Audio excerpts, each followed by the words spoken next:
나보고 그거를 또 다시 똑같이 부탁하는 거야. 근데 기분이 나빠 나는 그게. 그러니까 말을 하라니까? 그냥 그 사람한테 얘기를 해야지. 말했지. 나도 말했는데 그냥 내 기분이 상한다고.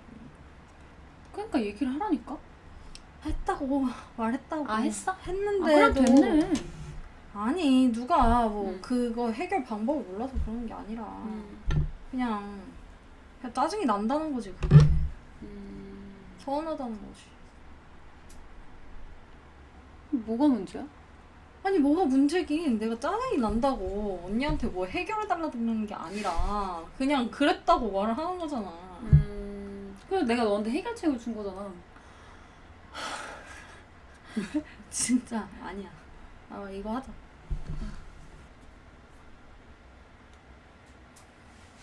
인사해야지. 하나 둘 셋. 안녕하세요. 저는 충안고등학교에서 미술을 가르치고 있는 김혜연입니다. 저는 경인고에서 미술을 가르치고 있는 김지민입니다. 아니 이 언니 진짜 좀 이상해요. 뭐가? 시작하기 전에 좀 싸웠거든?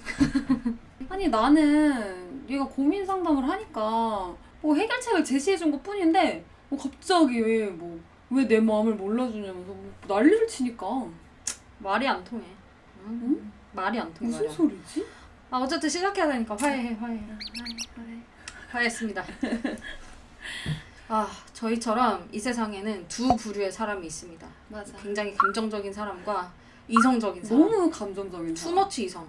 미술사도 이렇게 두 부류로 나눌 수가 있거든요. 이성 중심의 미술과 감성 중심의 미술. 그래서 오늘은 지금까지 배웠던 미술들을 간단하게 복습을 하면서 네. 이성 중심의 미술과 감성 중심의 미술로 나눠보도록 하겠습니다. 나눠보도록 할게요. 한번 나눠보도록 하죠. 여기다 이렇게 해놓고. 자, 그럼 첫 번째로 그리스 시대로 가볼게요.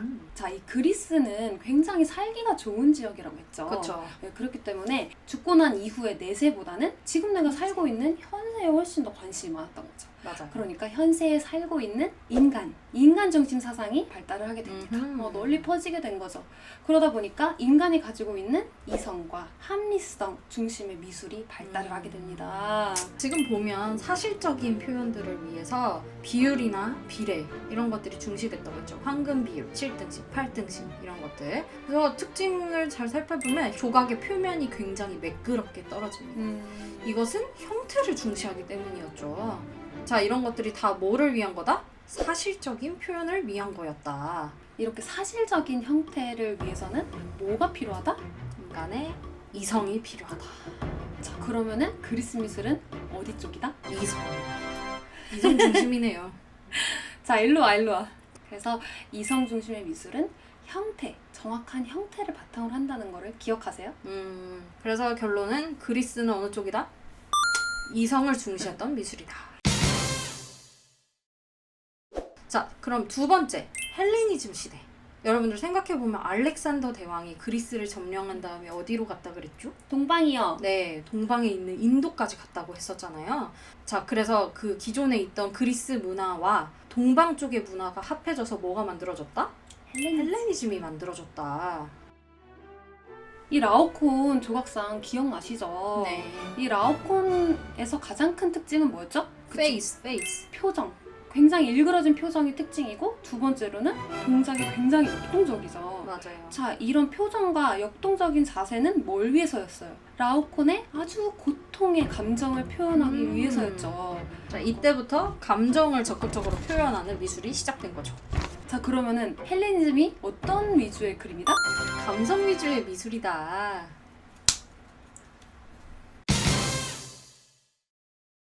자, 그럼 세 번째, 중세시대입니다.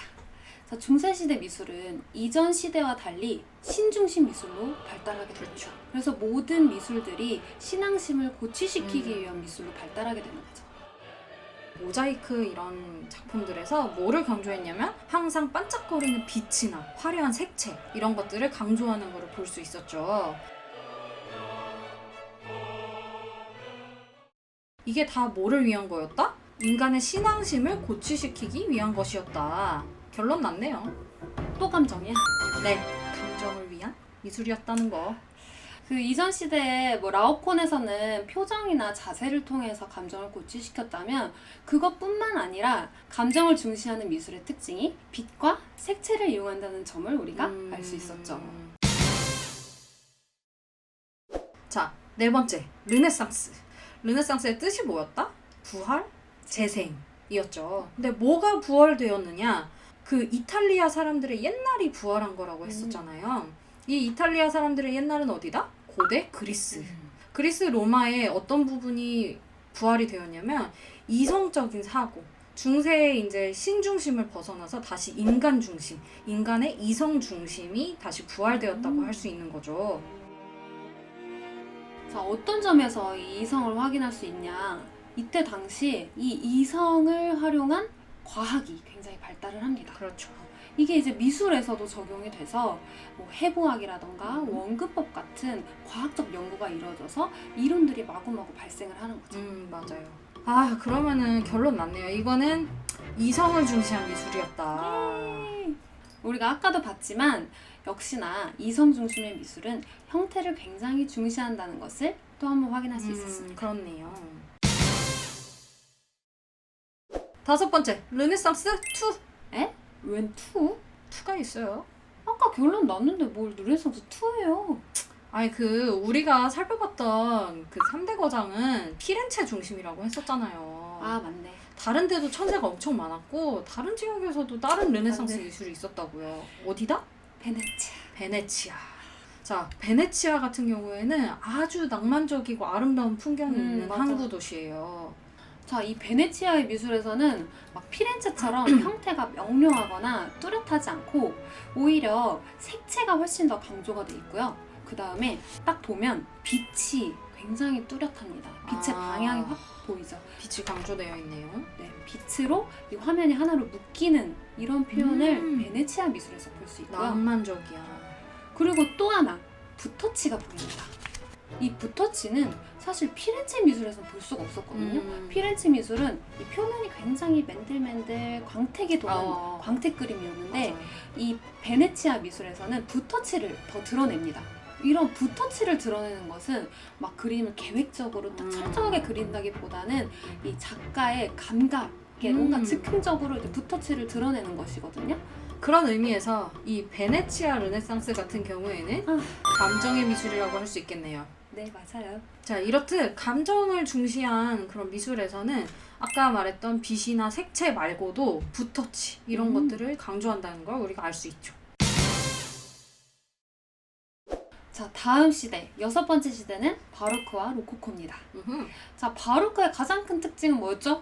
연극. 그쵸, 연극이었죠. 항상 그림 안에 극적인 스토리가 보입니다. 자, 이 극적인 스토리를 통해서 보는 이로 하여금 감정을 고조시키는 그런 역할을 했었죠. 그렇죠. 벌써 느낌이 오네요, 이게. 아, 그렇네요.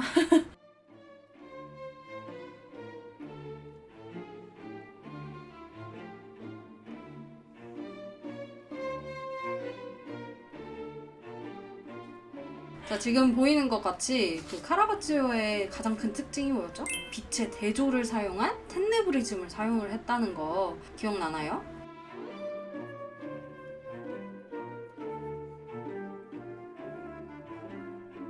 그리고 이제 대표적인 바로크 작가 중에 루벤스나 이제 벨라스케스라는 사람이 있는데 지금 보이는 것처럼 그림에 굉장히 화려한 색채를 사용을 합니다.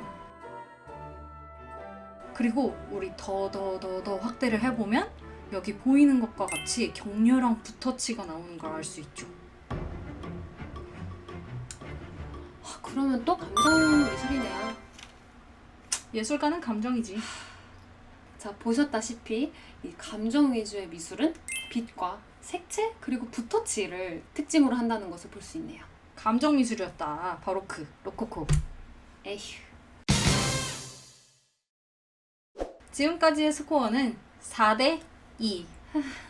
지금까지 배운 미술사조를 우리가 이제 이성을 중심으로 한 미술과 감성을 중심으로 한 미술로 한번 나눠본 거예요. 역시 예술가는 감정이지, 감정 미술이지.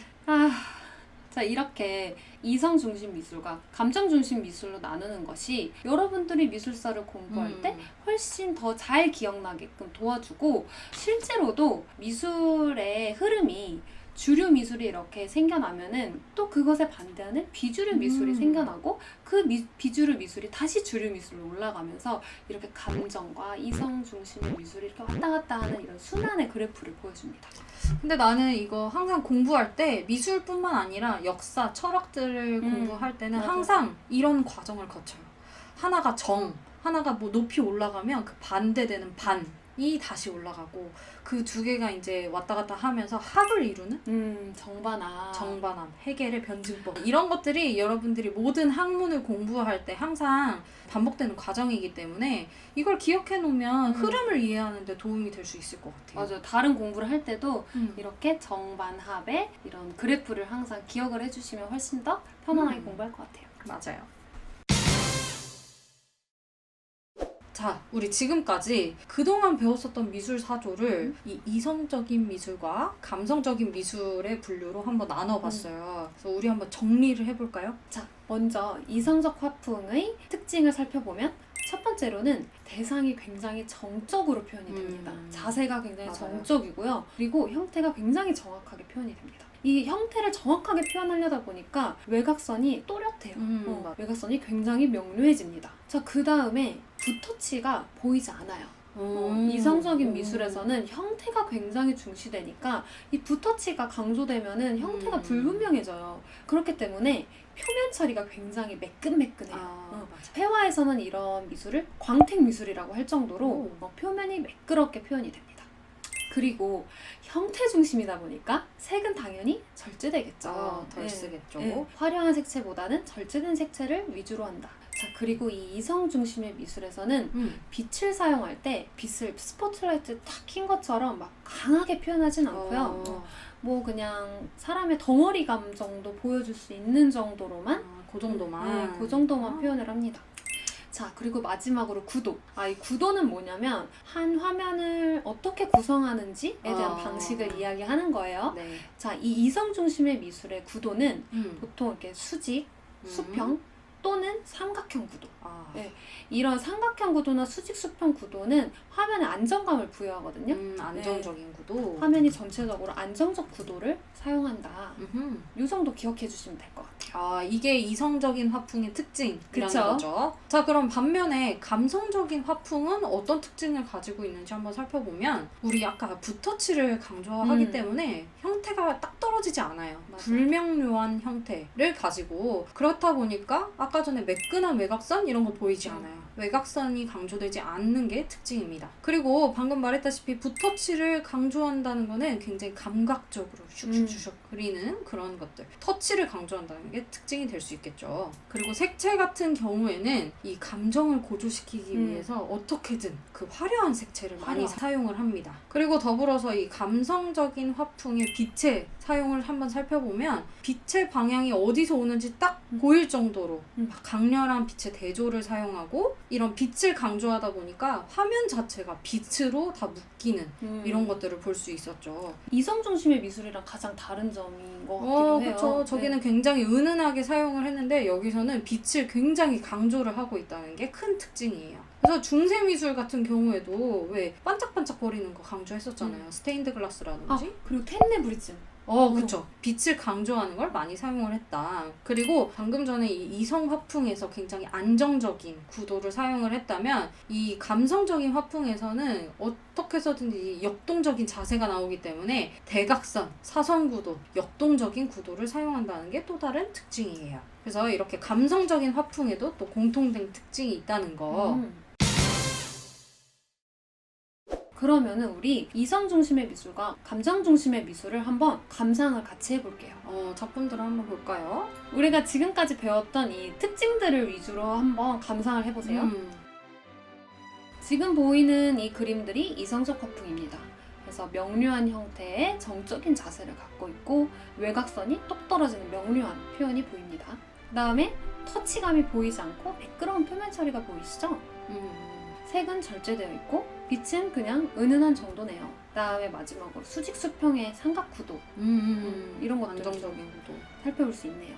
자, 반면 지금 나오고 있는 이 감성적인 화풍을 한번 보면 보이는 것처럼 붓터치가 굉장히 강조가 되어 있어서 딱 떨어지는 형태가 보이지 않죠. 외곽선이 강조된 건 아니고 굉장히 감각적으로 표현이 되고 있습니다. 그리고 색채 같은 경우에도 굉장히 화려하죠. 빨, 노파 이런 거 많이 사용을 하고 그러다 보니까 보는 사람들로 하여금 막 감정이 고조될 수 있게끔. 그리고 이 그림처럼 빛을 굉장히 강조했다는 걸 알 수 있죠. 이 예수한테서 빛이 온다는 걸 알 수 있고 빛의 대조 이런 것도 많이 사용을 하고 있죠. 밝은 부분과 어두운 부분. 그래서 화면이 빛으로 바뀌고 있다.